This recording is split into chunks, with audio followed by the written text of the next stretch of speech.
Good evening, everyone, and welcome to the Historical Commission meeting. It's Tuesday, September 17th, and it's 6:30. Pursuant to the open meeting law, any person may make an audio or video recording of this public meeting or may transmit the meeting through any medium. Attendees are therefore advised that such recordings or transmissions are being made, whether perceived or unperceived, by those present and are deemed acknowledged and permissible. May I get a roll call, please? Joyce Roberts, present. Carrie Ash. Connie Clyde. Mr. Kim, Ruben Emerald. Patty Rita. and we are missing Richard Mancini and Larry Day. Okay, our first order of business are the minutes, and I did give you all copies of the minutes. The first are the minutes, we do a backlog here from April 16th, 2019. I make a motion to approve them. Okay, I have a motion, I second that motion. a motion and a second. All those in favor? Aye. Any opposed? Okay, motion carries. Okay, next up, we have the minutes from May 21st, 2019. I'll Can I make get a a motion. motion? I'll make a motion to approve. Okay, motion, do I have a second? I'll second that motion. Motion and a second, all those in favor? Aye. Any opposed? All right, motion carries. The ones for June, we'll hold these off until next month because those for some reason did not make it onto the agenda. Look at that. And we have the minutes from July 16th, 2019. Can I get a motion to approve the July minutes? I'll make a motion to approve the July minutes. Okay, motion to approve, do I have a second? Second. Okay, motion and a second, all those in favor? Aye. Any opposed? Okay. Motion carries. Moving on. Correspondence, so the first thing we have is, we did receive a letter from Councilor Leo Pelletier, who's the chair of the Real Estate Committee, and it's regarding 45 Morgan Street, which is the Nathaniel Borden School. So I know I sent you all copies of that, but I'm going to read the, I'm gonna read this out loud. So it's dated July 25th, 2019. Dear honorable members, at a meeting of the City Council Committee on Real Estate held on July 15th, 2019, a discussion was held with those present regarding a request to demolish the building located at 45 Morgan Street. During the meeting, it was stated that there is a 6-month delay on the demolition due to the building being listed on the Fall River Register of Significant Structures. I have been in contact with Kevin Santos, the owner of this property. After a conversation with Mr. Santos on July 23rd, 2019, he stated he has no interest in attending a meeting to discuss this matter further. He also stated that he has owned this property since 2012 and has worked diligently to explore the possibility of renovating the existing building for either residential apartments or commercial office space. During the time since the purchase of this property, he has applied for and received a variance in 2014, invested over $100,000 in repairs and upgrades of the property, and has been working on improving the parking area. Over the years, he has worked extensively with engineers, architects, and several contractors, and he's come to realize that the amount of money needed to renovate this building far exceeds his ability to invest the necessary funds. After this meeting yesterday, I truly believe that Mr. Santos has exhausted all possibilities for this property and is looking to demolish this property after the expiration of October 18th, 2019, 6-month demolition delay. If you have any questions in this matter, feel free to contact me. Very truly yours, Leo Pelletier, Chair, City Council Committee on Real Estate. So, that was the letter that I received.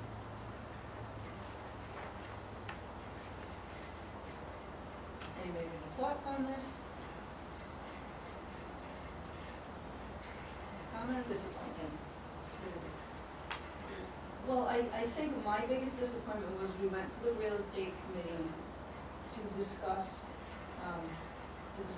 what happened, and hopefully to come to some sort of agreement, some dialogue with Mr. Santos. He didn't show up for the meeting.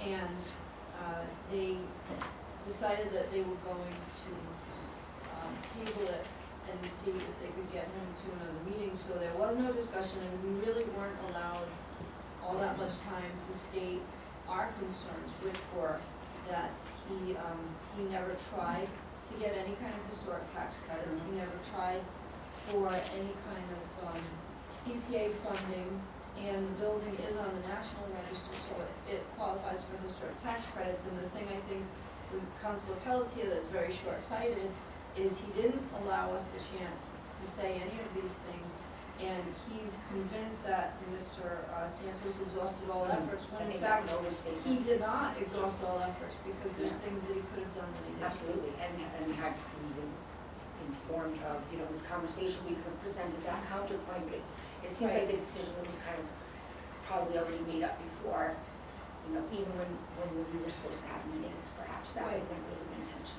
I think so, and I think the city is doing itself a disservice by not looking into this a little further, because I think the city was duped out of a piece of property for $5,000, but we don't have the opportunity to say anything at this point. We could try and have the real estate committee meet again, but I don't see what good it's gonna do at this point. They're not willing to really listen. Well, as the chair of the real estate committee, that was kind of who we were using as our liaison, since we can't meet with Mr. Santos. So I think that he's kind of convinced, so I agree with you that there's really not much that we can do at this point about this property. But we have to look at this for the future and what we can do moving forward. I think that's the only lesson we can get right now. Well, and I think part of why we had wanted to meet with them was to talk a little bit about moving forward and how we should do this, but again, we didn't get a chance to do that. So I think at some point we do need to have that conversation with the real estate committee, and maybe it would be best to wait until after the elections and see how things change, if things change, and hopefully we will have some representation that will be a little, a little more concerned with the historic aspect of the city and what makes our city our city.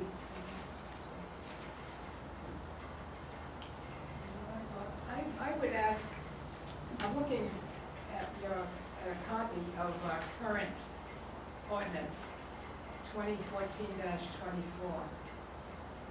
And I would ask for more information on where we stand with this ordinance in terms of demolition.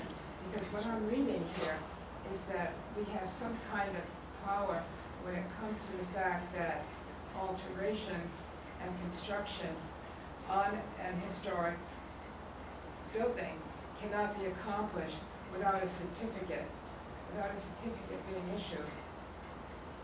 And I don't think any of this was done for Mr. Santos. Is that the 40C district, the ordinance that you're reading? What ordinance are you reading? It does talk about a district, yeah. The building's So not it in does the not district. apply to any historic district that's on the list of significant. No, the historic district that it refers to is the 40C district that was created, the 47 properties in the 40C In district. the Highland area. Yeah, so if we create other historic districts in the city, then that would apply to those districts as well, but unfortunately right now. So at this point, there's nothing that we can do for any building that is on the list of historic buildings, other than the proposed, Yes, other than the all the 6 month proposed ordinance by the Preservation Society. Well, that's just a proposed ordinance, we haven't even gotten into that yet, so. We did submit proposal quite a while ago to the mayor's office, and we have not received a response. And we have followed up on it, and we still don't have a response. I think we've been talking about that Well, since. that seems to be a good delaying tactic, isn't it? It is. Does that hold any weight in terms of continuing to table this until we get a reply from the mayor's office? I mean, if we're looking at proposed changes to the ordinance, and you say we waited how long? We waited a year? Over a year? Year and a half?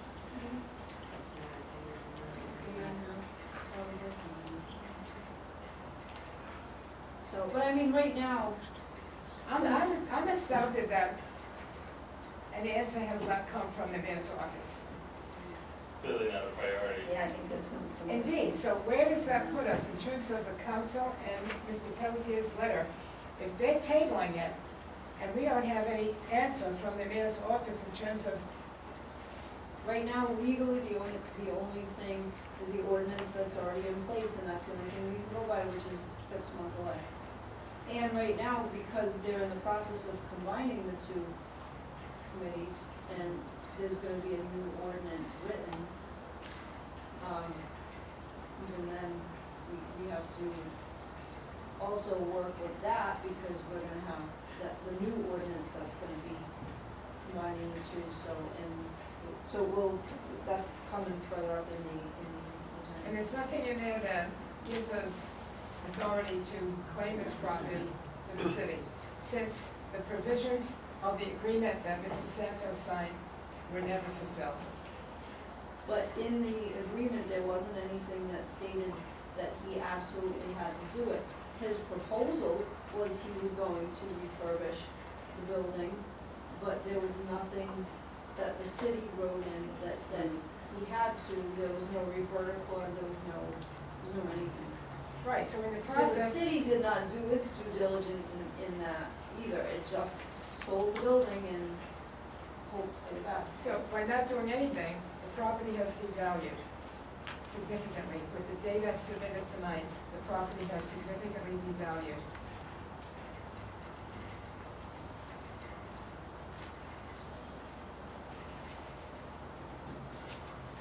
So what do we do, Madam Chairman? Wait for another election before we can move forward? Right now, like I said, we are waiting for the two committees to combine, because that's where they're rewriting the new ordinance. Judge Macy is in the process of doing that. But that's, like I said, we have that on the agenda, so we can, I'll give you a little more on that when we get there, but. Okay, let's do that. Let's get that done. Let's get that done, and I submit that that's something that we can do this evening. Well, it's already there, it's already with him, he's writing it. So we can't do anything, it's already there. So, in this case, in this one particular instance, our hands are tied. We have to, move forward with, being in contact with the city whenever there's anything like this that comes up in the future, any kind of historic property that the city owns, that the city's gonna sell. We have to be a part of that discussion, and there do have to be changes made in just the way that things are written up and hopefully this is, as horrible as it's gonna be to lose the building, hopefully this is a learning process, and hopefully the citizens of the city understand that we have a business owner who has an opportunity, or had an opportunity to save a historic building in this city, and did not take that opportunity. And I hope that people in the city realize that there are people that are willing to throw away part of history. I think it'll be a perfect addition to our neighborhood group presentation. A really good case study to learn from and move on. Right. But I think too, I see it on Facebook all the time in some of the historic photo groups, and people are always lamenting, oh, I missed this building and that building. And people need to understand that if they step up and say something and put a little more voice out there, letting the city know, holding the city accountable, holding business owners that have the opportunity to save these things and don't, holding them accountable, and, you know, maybe things would change, but right now, this is where we're at.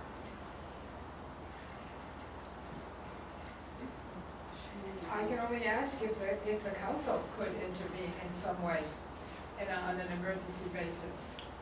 They did in the fact that they referred this To real to estate. real estate in the first place, and that's basically what they could do.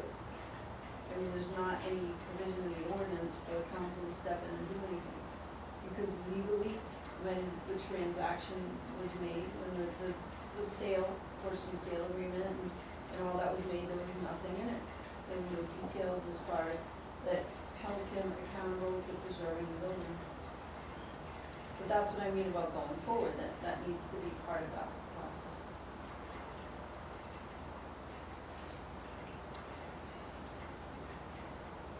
Anything else? Okay. So we have,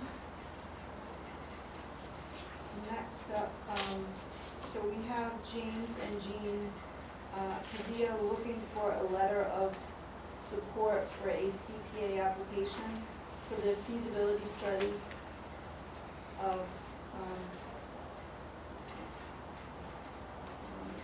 it's 36 Water Street, it's the complex, where Boneheads is, the whole building that's in front of, the Narrows.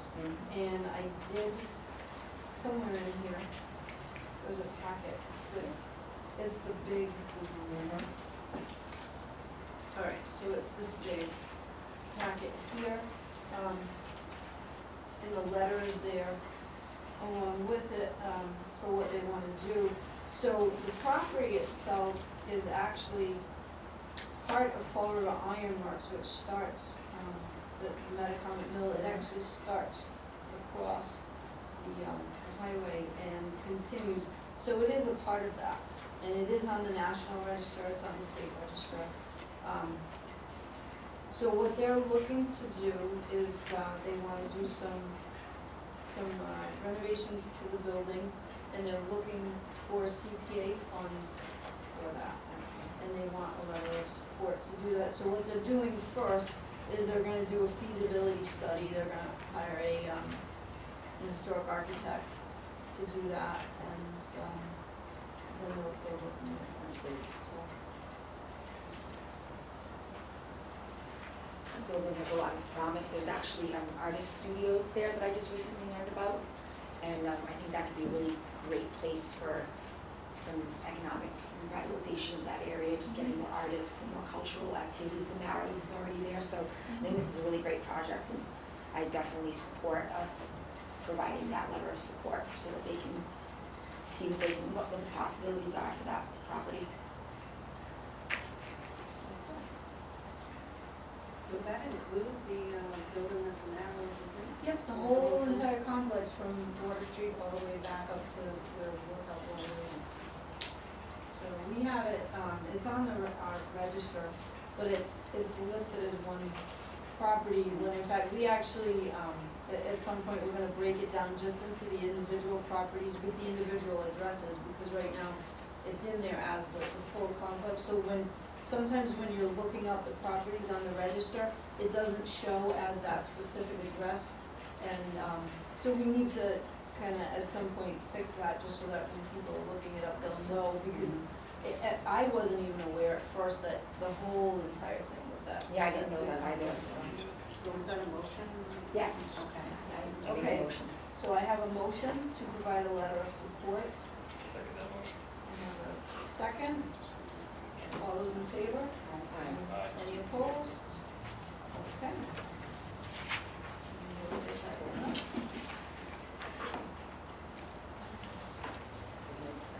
Okay, now next on the agenda. And I believe, did I give everybody a copy? Oh, no. I know I sent you all Yeah. copies, but I have them here. How's that going? So can you put one in Rick's pile, please? There was, which one you? Oh, I was using that file. Oh, yeah, that's fine. Where's Larry's pile? Oh, We should get cuddles. Yeah. Get the big baby pieces. so, I received an email from, Linda Baker, and it's regarding a sign at 19 Sullivan Drive, which is on the Academy Building, so it's where, Cab Restaurant is. And what they're looking to do is just put up a new sign with the new name, which is 19 Prime and Tapas. They are not looking to change anything at all, it's the same exact sign, same lighting, same everything that's there, same size. The only thing that's gonna change is the name. And the font is slightly different, but it's not Yeah, either just way, yeah. slightly different fonts, but, Yeah, I make a motion to approve it. I second that motion. okay, I have a motion and a second, all those in favor? Aye. Any opposed? Okay, motion carries.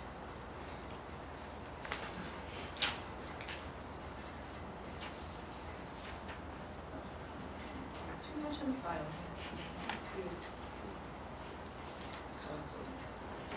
Okay, next up on our agenda is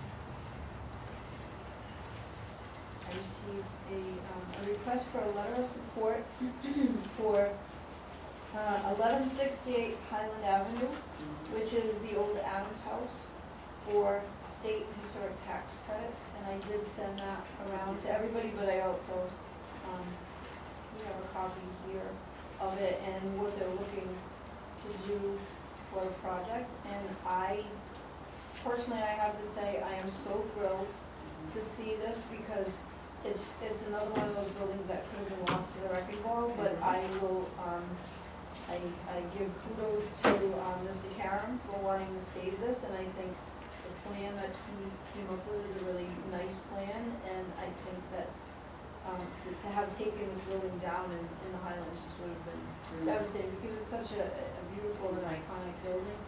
So, he is applying for historic tax credits to rehabilitate the building, so he'd like a letter from us. Make a motion to approve. Sorry. Okay, I have a motion, do I have a second? I second that motion. Motion and a second, any discussion about it? I also agree with you, I'm really happy that they're just to see, like, even if it's residential, you know, I'm hoping that the rents will be affordable for people, but it's good to see that things are being preserved and repurposed, and given new life, and not just made into stores or banks, Right. or, you know, and that We're one. knocking it down. Yeah. Well, I And know, subdividing all that. Yeah, yes, yeah. absolutely. That's So really thank God I had that on a this. subdivision. I know that he does have a certain, percentage earmarked for affordable housing, Excellent, and then I believe the rest is gonna be market rate from what I read in the proposals. excellent. That's Okay, so I have a motion and a second, all those in favor? Aye. Any opposed? Okay, motion carries.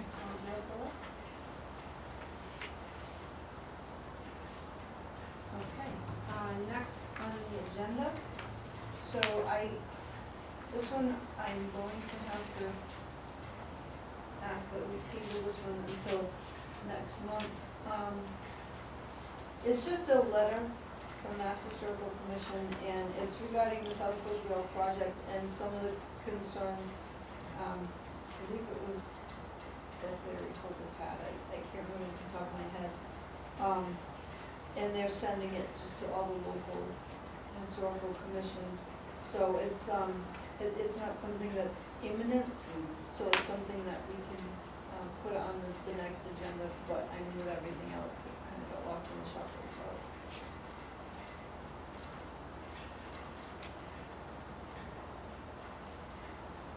Okay, so budgets, expenditures, gifts, donations, we have none. Someday you're gonna say we have. Someday I am going to say, I just know please, it's got a someday. donation and a gift. Christmas. Right now, we still don't know. And open bank account, we still have to We need some money to open the bank. We do, and that's also, if anybody has ideas for making money, please share No, them. much. Start phase. Okay, citizen input. I do have, someone signed up. I have two gentlemen signed up.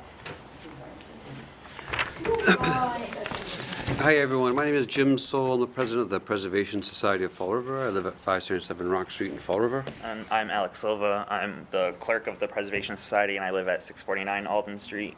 You might have seen us chomping at the bit as you were talking about the boarding school, because we have a couple things on that. The first thing is we really just wanted to pass on this information that's a timeline of the occurrence of it. So I think you all have a copy of it. This is some body of work that we plan on presenting to the city council as well. So I'm not going to go into the details of it, but it's important reading to see how the city failed. We, as angry as we might be at the owner for deciding to raise a National Register of Historic Property, the fact is, right off the bat, the city failed.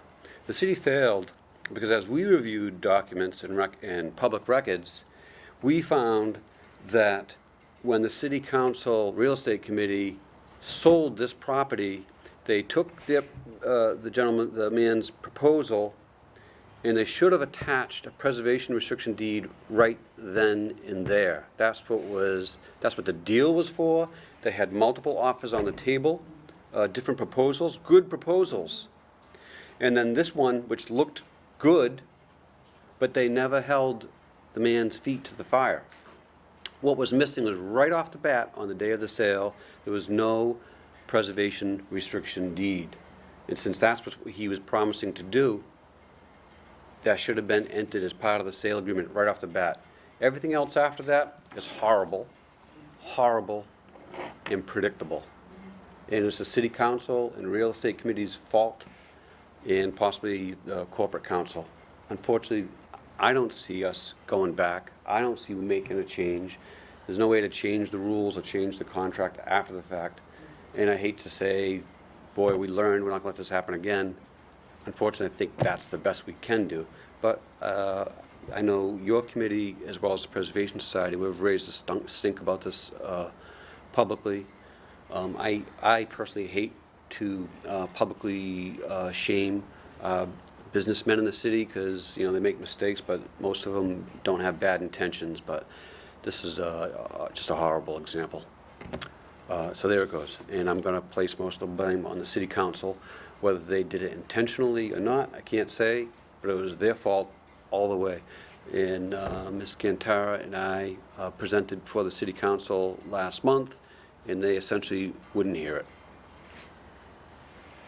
And we will be presenting before them again, and we have a proposal we're hoping that you'll appreciate. So ordinance proposal was sent to the mayor's office by your committee last year, and the mayor has sat on it. I think he sent a clear message that he wanted nothing to do with it. We, in fact, actually, Mr. Quintero and I presented another one before the real estate, City Council Real Estate Committee last month. Again, it was ignored.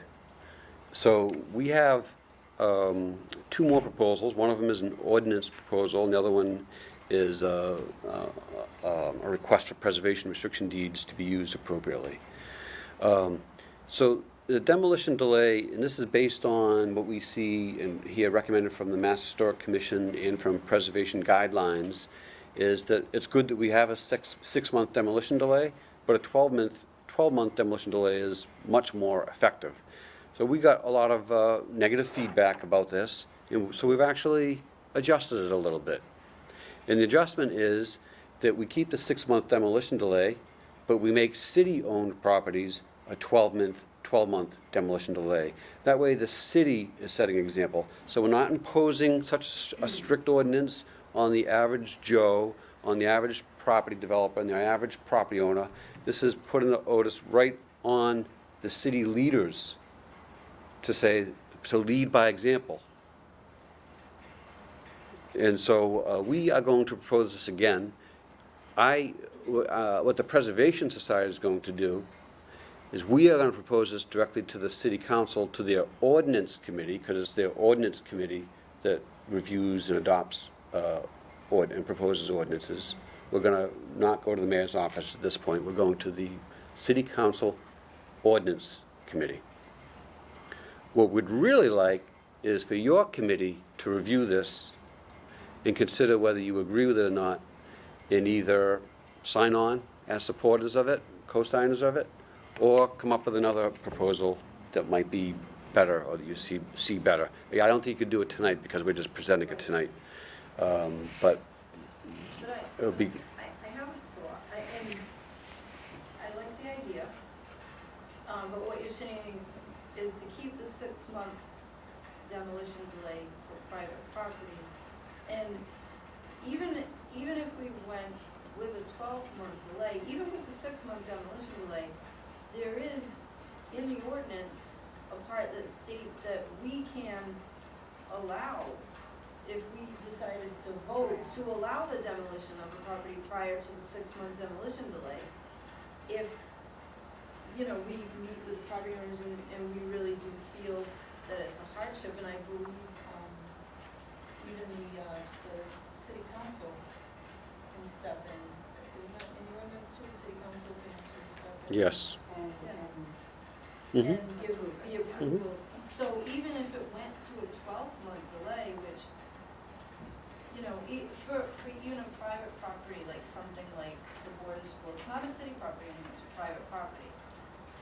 A 6-month demolition delay doesn't give the property owner a lot of time to find historic tax credits. It takes probably that amount of time just to get all the paperwork in and do everything for Mass Historical Commission. So I get what you're saying, but we Well, let me, still because your have the committee is going to ability be talking about this and voting it, I'd like to make a statement. Yep. The Preservation Society is going to vote, approves this, and does not approve an all-around 12-month. We did this as a calculated risk. In fact, I think it's Al Lima who authored the initial 6-month demolition delay, maybe 10 years ago, I think, or proposed it. And it's a calculated risk. The point is, if you put in, and this is part of the reason why we adjusted ourselves, is because if you decide to put in a proposal for 12-month demolition delay, you got to decide, are you willing to take that risk, because the odds are it's not going to be approved. This is a very specific, calculated way of telling the city that we want the city to lead by example. They don't want to mess with people. They're worried about their votes. The city takes responsibility. The city is doing this for their properties and leading by example. And we could easily come back in a year or 3 years or 5 years and say, look, the city gets it. We're moving forward, we're going to expand it. But if we make the risk of going up to 12 months, and then the city council says, gee, that's just crazy, and votes it down, we got nothing. We got nowhere. And you could take that risk, but the reason why, and we already started there, and we adjusted it back on purpose because we got such negative feedback from city leaders, and we don't like it. We don't want that. We want a 12-month demolition delay. Well, you have to make a calculated risk. And I like the idea, honestly, that even as it is, even if it's not what we want, it does make a very specific statement that we want the city leaders to lead by example. So I have a question.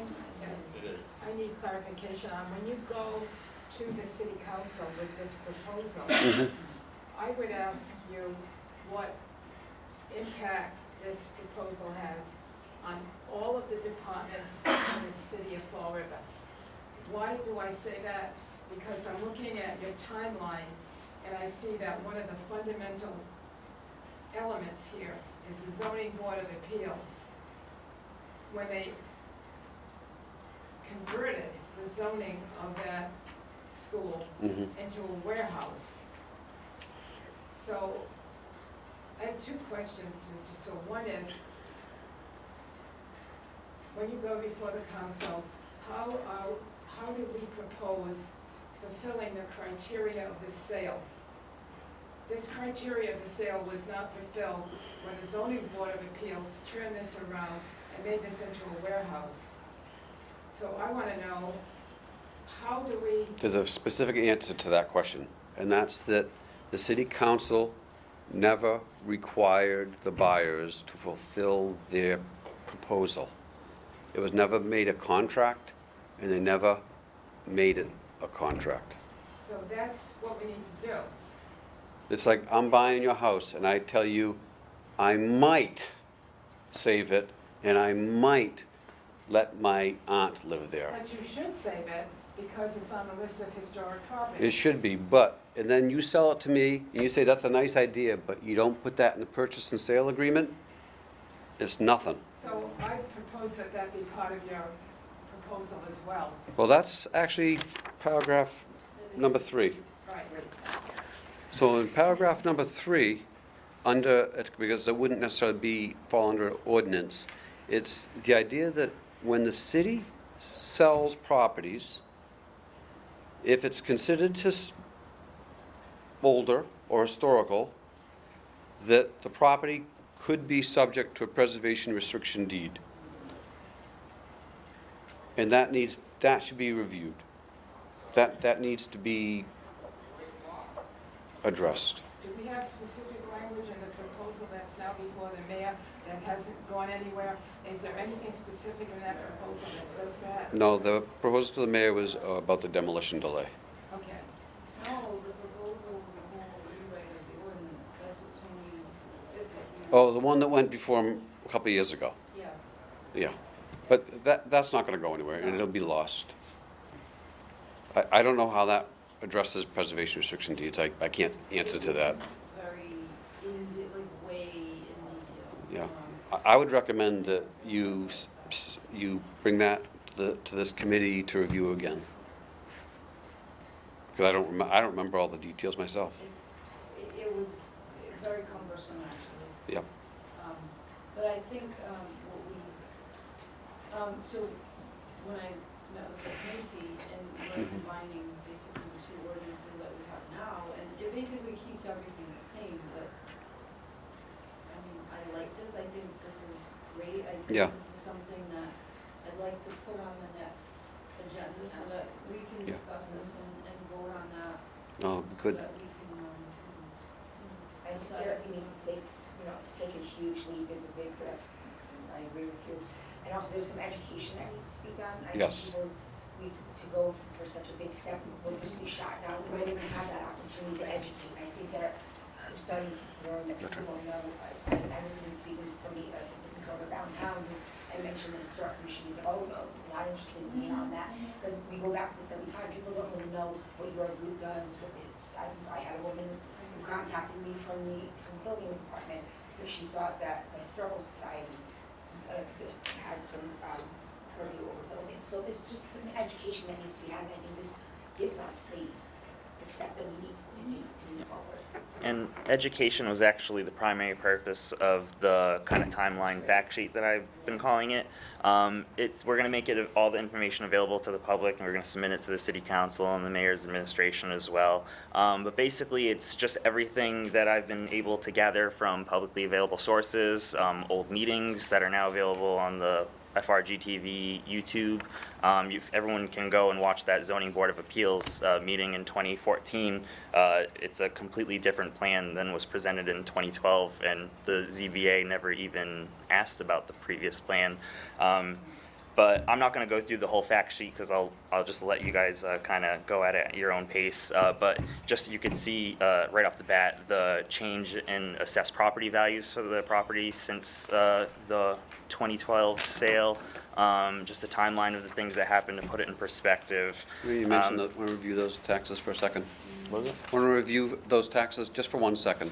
Yeah, so from 2012 to 2019, the total assessed value of the property decreased by approximately 79%. When you just look at the building itself from 2012 to 2019, its assessed value went from $818,900 to $15,900. So That seems like a huge drop in value. that was a decrease of about 98%. So in regards of the city trying to help the owner and terms of his Yeah, but Alice, original wasn't that development. because the roof had caved in? Well, we actually don't have facts on any of the work done. Was wasn't there any building damage to the permits. property that was obvious? Not that we know of, but I won't want to speak for the owner and his property. All we can go off of what's publicly available at this point, since he hasn't appeared at 3 or 4 meetings. Well, at one of the previous historical commission meetings, the chairwoman said that there was no building permits pulled since 2013. I spoke with the building department and there were no Okay. permits pulled for any work on that property in the time that he had owned it. So I'm not sure what money he put into the extensive renovations that he said in his letter and also what he told to Councilor Pelletier, but there were no permits. I think the bigger point is no matter what work he did on it, the value dropped from $1 million to 200. Right, So I'm not too sure how that calculates that he did any work. I don't either. And There's just so many questions about this property and Sorry, yes. And just in terms of the assessed value and the decrease, it was as recently as May 2019 in the Herald News article when he said that the building was still solid and almost the same as when he purchased it in 2012. So I mean, it's kind of hard to see how it would lose almost 100% in building value. But just some of the other quick things, the initial estimate for work done at the 2012 sale for the apartment conversion was $360,000, and then when it was presented in the letter for demolition as the reason for the demolition, the cost was cited as $3 to $5 million. That's an increase of over 700% cost to renovate of a building that's largely the same. But none of those estimates were presented with any supporting documentation that I could find. I don't know if the city received anything, but I don't think they did, judging by the presentations. There's just been contradictions in a lot of his statements too, as the amount of money put into the property, 100,000, 300,000, 100,000. There's something about an 80% completion of a parking facility done, and now he's saying that the building has to be knocked down for it to be completed, which was never said in the ZBA meeting when he subdivided it for the parking lot. So that's another question that we don't have any answers on. This is kind of a sticking point for me. In that ZBA meeting in 2014, if you actually go to the vote at the minute is 2 hours 36 minutes around, they vote for no further subdivision on that parcel with the building and the other parking lot. But then when you look a month later at the official variance, that is not in it at all. So as far as we can tell, he can subdivide that property, and in his letter he was saying there was possibility for residential development, so that might tie in with that. So I don't know if that can be retroactively looked at in terms of the variance, since it was an official vote on record. But yeah, I'll let you go through it at your own kind of pace. Another thing in the ZBA meeting, though, was, like, in the initial proposal, it was 12 to 16 apartments proposed, and then at the ZBA meeting, the engineer, Dan Aguirre of Site Tech, Inc., only cited 24 units as the maximum allowed by the zone, or the district, but that was never in the picture at all. And the reason why that's important is because he It was inflated the use from 12 to 24 as a way of dramatizing the overcrowding that might occur Yeah, and it was- in the neighborhood, even though it was really 12 units that was actually proposed. Yeah. But he emphasized about possibly doing 24 units, because that's what by ordinance he Yeah, could put in. the 24 units was actually cited at that meeting as the reason why the neighborhood didn't want the apartment conversion to go forward. And then there's the whole, in 2014, the plan presented at the ZBA meeting the plan was to sell that building to a moving and storage company because they had to have the deed in order to operate from it. So since that sale never went through, I don't know if the warehouse use actually went into effect, or if it was with the moving storage company, or what happened. There's just a lot of weird questions, contradictions, and since we haven't seen Mr. Santos, we can't actually ask him. I'm not quite sure the extent of the conversation that Councilor Pelletier had with Mr. Santos. In his letter, it seemed like he cited a lot of the information from the original letter, so I don't know if he kind of was aware of this information. It even seems at that 2014 ZBA meeting, they weren't aware of the building at all. It took them, I think, about halfway through the meeting to know it was a school, and no historical significance was ever brought up. But yeah, there's more, but I'll let you guys kind of go at it at your own pace. And we'll be making this available to the public and presenting it hopefully to the city council. And as I was saying initially, it is just basically going to be used hopefully as a tool of education as to why a preservation deed restriction might be beneficial for the city, since it kind of lost out on $800,000 of property value. And there's, I guess, the question of what benefit to the city as a whole a parking lot for a one restaurant will bring in terms of economic development to the city. A lot of questions that we don't have answers to, unfortunately. I think it's more than education on historic preservation, it's an education or a continued education on the way business is done in the city. Yeah, and it might be a lesson moving forward, as has been stated, about maybe not taking people so much for their word, and kind of get things more in writing, especially when it deals with historical, cultural resources that affect the whole city. Thank you very much for your time. Thank you for all your work So on this. we will put that on the next agenda to Okay. discuss. Thank you.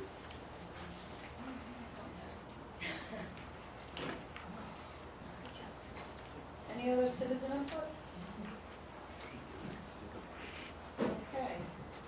Public hearings and determinations, we have none.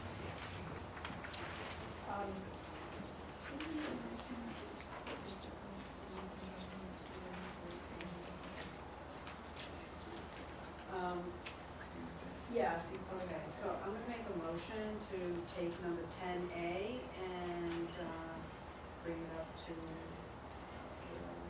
We're at number 7. okay, bring it up to here now. I second that motion.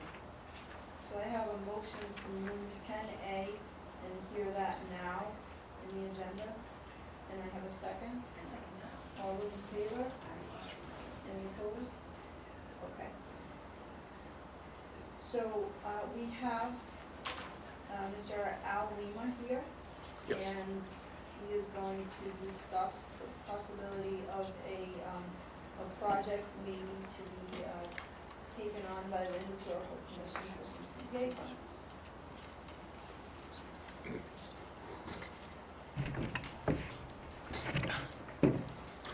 Madam Chairman, members of the Commission, my name is Al Lima, live at 488 Hood Street, and I approached the chairman recently about upgrading the Form B forms for the Steep Brook neighborhood, but also for the East Fall River neighborhood, because the CPA had mentioned the East Fall River as an area that I wanted to emphasize. So, and we discussed about coming in by September 1st to meet the CPA eligibility guidelines, but we're a little late for that. So we thought, well, we'll go for next year and see how we'll fare. So I just wanted to present the idea to you and see if you think it's a good idea to upgrade these Form Bs. The Form Bs haven't been upgraded since about 40 years now. And initially when they were done, especially for the Steep Brook area, they were very, very sketchy. There wasn't much to them. And the Steep Brook is really an area that grew up very early in the history of the city. And so it's an area that really deserves a lot more attention than we've been able to give it in the past. So I'm not sure what the cost would be. It would be vary anywhere between $10,000 to $20,000, I guess, for doing both of the projects. And it's a small amount for CPA, but still, it's it's something to consider. Mass Historical Commission has funding to provide funding for Form B upgrades, so we could possibly go after that too if you wanted to. So. How many Form Bs is it, do you know? I don't know. It's quite a few. They initially did only just a handful, really, not that many. But when you take all of the Meridian Street area and some of that area, it really adds up. So there's far more than we could, that we know of right now. Well, I think Steep Brook too, for me, one of the reasons why that stands out is because of how they took the old St. Vincent's farm and built a whole village up there on a historic site that, True.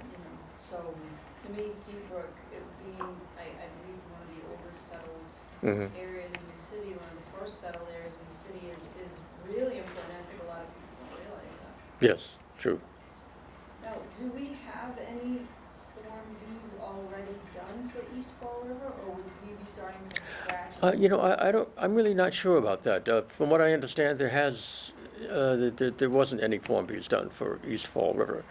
There may have been for a few here and there, but as far as I know, the area really hasn't been touched really with any kind of historical interpretation. Question, I'm not totally familiar with Form B. What are the contents of that form? What are we gonna learn from updating You the have, form? you have one in your, Is it in one of our packets? this is in one of your packets. Yeah. This thing right here Okay. is a Form B. Essentially, it talks about the history of the building, the people who live there, the architecture of the building, and And who would conduct that investigation? Who would conduct that? Is that there are consultants who specialize in that. state level? Yes, Would do that work? yes. Mhm. Okay, I see it here. Initially, it was done by a group of sort of young people who worked for a state agency that was, I forgot the name of the agency, but anyway, they hired kids to do this work. So, they did a decent job, but still, it was kind of, not the professional work that you'd want to have done. We have Certainly not by today's some standards. really nice Form Bs done for some other properties in the city, some beautiful ones, Yes, yeah, so it Mhm. would be nice to. right.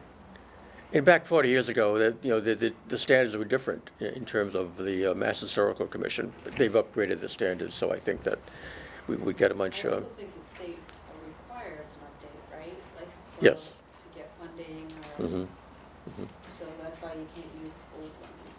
right, Changes in the buildings, use. mhm, So when people come to us for letters of, for historic tax credits, they want Form Bs that, on those properties, because when you're trying to get a property actually on the state register, you have a Form B done on the property so that, it establishes the history of the property and, If I can add, Jim Soul, the Fire Service at Roxbury. I just want to compliment what Mr. Leamer is saying and expand on that the Form Bs that he speaks of, according to the Mass Historic Commission's state preservation plan, they identify the three top preservation tools alongside of a demolition delay and the creation of protected historic districts is the completion of historical inventories. And so Form Bs are specifically those historic inventories. So it puts the data on that piece of paper, but it also creates a specific inventorying of stock. yeah. So what would the historic commission's role be in this?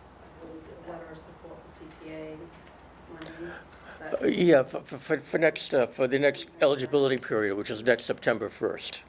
So we have time to prepare, but there's just a short letter that you would need for that time, and then a brief expression after that of why it's a good idea to do those areas. no, but what he's suggesting is that we apply for the tax that's credits what I'm as a commission. Yeah, that- yes. Yeah, Yes, Mhm. okay. yeah, he's not looking for letters of Oh, that's support, what- he's that's looking, what I was- he's yeah, looking for that's us, what I was asking what our us role would to be. Yeah. take on the responsibility for submitting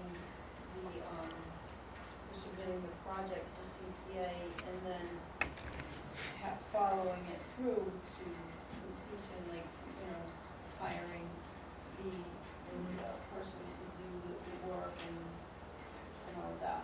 He's proposing that we take that on as a project.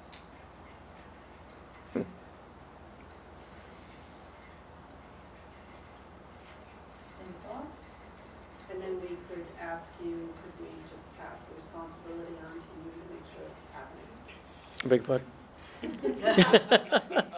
So, yeah, could we delegate to you the responsibility to make sure it gets done?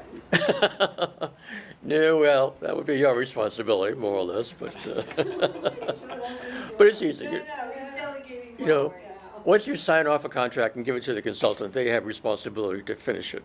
So it's a matter of sort of making sure that they come to your meetings and report what they've done and that kind of thing. So the responsibility is fairly minimal, more or less. No objections. I'd be interested in seeing like process, and I do think it's definitely worthy, especially with the addition of what Mr. Sewell said, that this is a really important tool, and if we are saying that we want to be more deliberate in our strategies, or deliberate in kind of preventing getting into the situation that we're in with the boarding school, this would be a great tool for that, and these are very detailed documents that give a few. And we will lead by example. Yeah, exactly.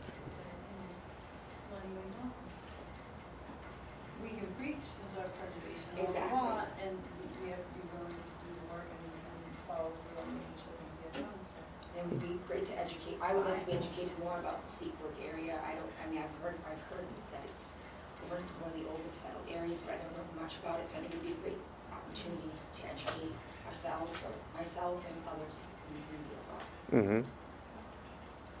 Steep Brook runs sort of from Freetown up to past Wilson Road, up to, where would you go? Up to sort of where the LNG site was at one point. So all of that part of North Main Street, and then it takes a part of the Meridian Street area as well, and almost all of it. So you have that general area that grew up at that time. Alan, how would we know how much to request for such a thing? Would we just request a certain amount? How do we know how much to request? Are you going to be guiding us in this? I could if you want. Yeah, but you'll have to. I don't know. I think the consultant would help you do that. The best way it would just be a guess on my part, but I think the consultant would say, well, you have this huge area. It's a bit too big, so why not just take a certain part, maybe properties up to a certain, like 1800s, for instance, and just take those within that area. And some of the properties in Steep Brook are quite old, like they date back from 1775, I think. So it's quite old, and you have some really beautiful homes in some of the areas that are really quite nice. So it'll be an area that we should protect. So in East Fall River, like what areas are you thinking would be the best? Well, basically all of the bioreserve areas. Every area that basically is west of the North Watuppa Ponds, really. As far as I know, that hasn't been surveyed yet. And as I said, the CPA plan recommends that area be done as part of the next, part of their project. So I think in terms of CPA, they have already told you that it's a good idea to do that. West of the Watuppa? West of the Watuppa? Yes. Doesn't that also get into the area of the Picasso Wampanoag property? Yes. Yeah. The old reservation property, it includes some of the state forest, some of the old Hawes land. So they'll be participating in this, I imagine. They'll be participating if their property is going to be reviewed. Yes. Yeah. Like, there's quite a few old cemeteries in that area too, as well as many older homes that we don't recognize as being Town Road up there. Yes. Yes. Mhm. Mhm.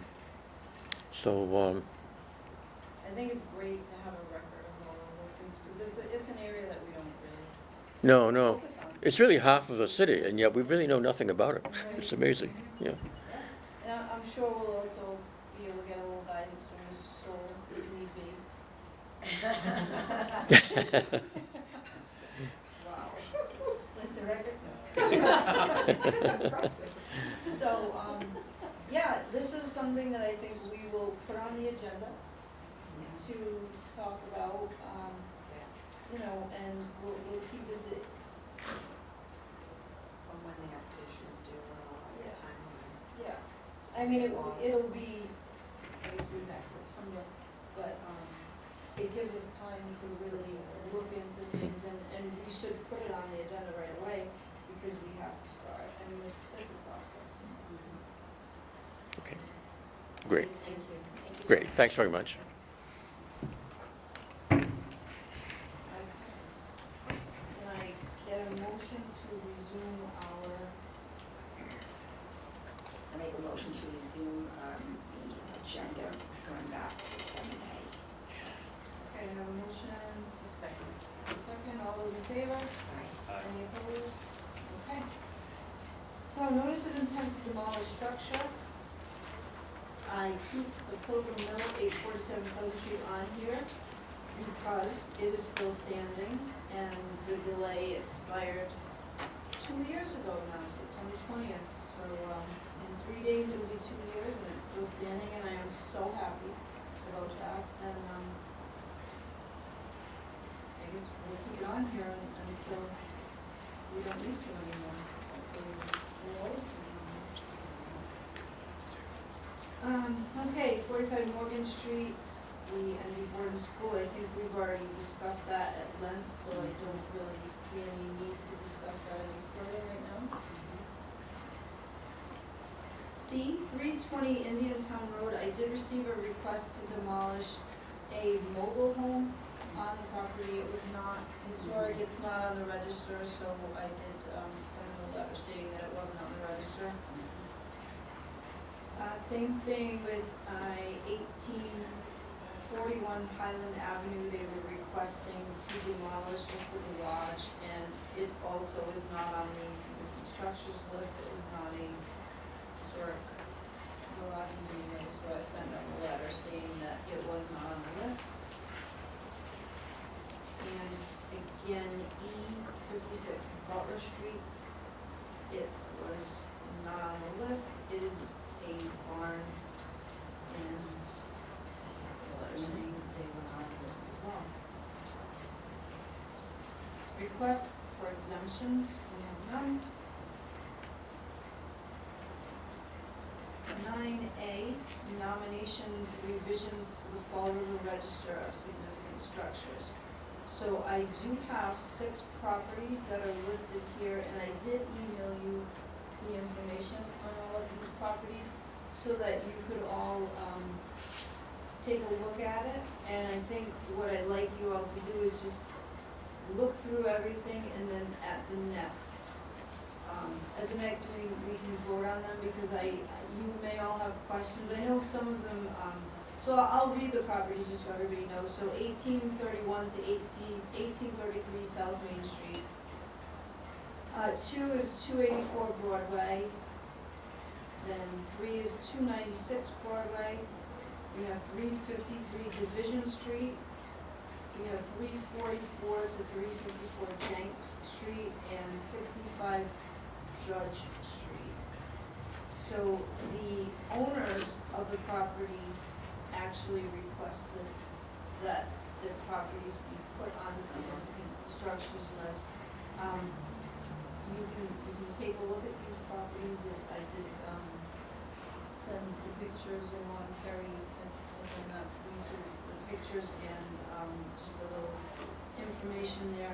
Some of them are, they range anywhere from 1900, built in 1900, up to 1962. I believe it was 65 Judge Street that was built in 1962. It's a little ranch.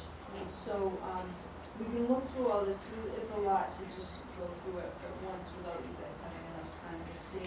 So we will put these back on for the next meeting so that we can discuss and vote on these the properties. And in the meantime, I'm also going to get a little more info as far as the architectural styles of them, because I didn't have all of that at the time. Liz, when did you send that email? Was it recently? Yeah. Okay, I'll check for it. Last week, I believe. 'Cause she only contacted me really recently I'll about check that. for it in my inbox. If it's not there for some reason, let me know, and I'll resend it to you. And I have, paper copies as well, so. Thank you. Okay, so B, PowerPoint presentation for neighborhood groups. So over the summer, I didn't do anything for that because most of the neighborhood groups don't meet in the summer, but they do start up again in the fall. So I will be reaching out to a few of the groups and trying to set up more meetings with them to go and present. So if any of you also would like to present or just come along with and present with me, let me know, but I will get some places and dates set up for that. And then we did, four, I believe. We went to the Flint, we went to the Lower Highlands, we went to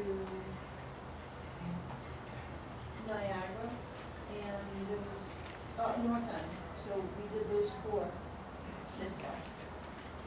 I think we've, a couple of meetings, we've talked about other places and other ideas for places. One, you know, obviously the neighborhood groups are first and foremost. I would like to possibly create a spreadsheet, maybe pass around to the group, we could just add our ideas to talk about in the upcoming meeting. Yeah, absolutely. If you wanna do that, you wanna put something together, then. I will definitely do that. Great.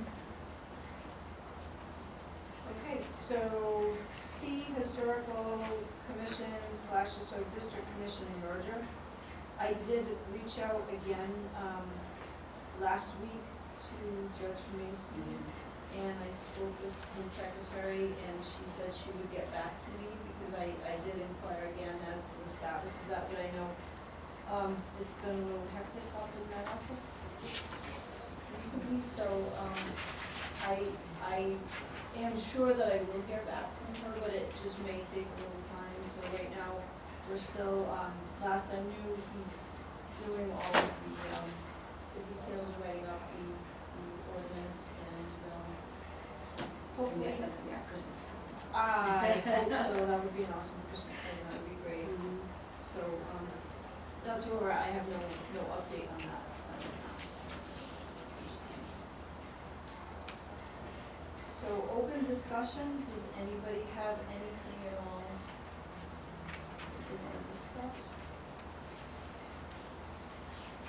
Okay, so our next meeting is scheduled for Tuesday, October 15th at 6:30 in this room here.